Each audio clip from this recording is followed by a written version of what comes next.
دعائیں کبھی خالی واپس لوٹ کر نہیں آتی۔ ہم جو دعا مانگتے ہیں وہ ہر حال میں قبول ہو کر رہتی ہیں۔ بس فرق صرف اتنا ہوتا ہے کہ کبھی منچاہی چیزوں کی صورت میں واپس لوٹائی جاتی ہیں اور کبھی صبر دے کر بہتری کی صورت میں لوٹائی جاتی ہیں۔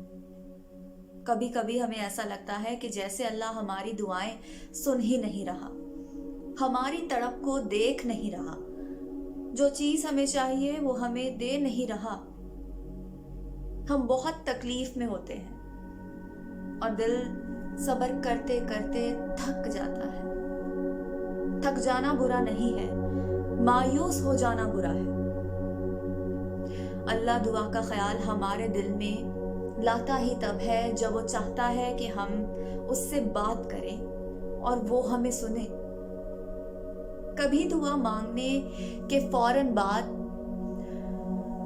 اللہ کسی کو ملا دیتا ہے، جیسے حضرت موسیٰ علیہ السلام کو ان کی والدہ سے ملا دیا۔ کبھی دعا کی قبولیت میں سالوں لگ جاتے ہیں، جیسے حضرت یوسف علیہ السلام کو ان کے والد سے ملایا۔ کبھی ایسا بھی ہوتا ہے کہ دعا قبول ہی نہیں ہوتی، جیسے حضرت نوح علیہ السلام کی ان کے بیٹے کے لیے۔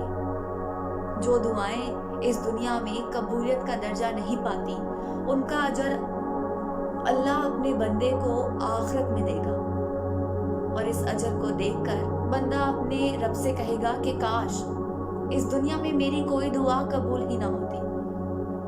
ہماری جو دعائیں قبول نہیں ہوتی اس میں یقیناً کوئی بہتری ہوتی ہے، جس کو ہماری محدود عقل سمجھ نہیں پاتی۔ ہم دعا مانگنے کے بعد قبول نہ ہونے کے وسوسوں میں کھو جاتے ہیں۔ ہم یہ بھول جاتے ہیں کہ جس سے ہم مانگ رہے ہیں وہ معجزوں کا بادشاہ ہے، وہ جو ہمارے لیے ہزاروں صدیوں کے برابر کام ہوتا ہے، وہ اس کے لیے صرف ایک کن کی بات ہے۔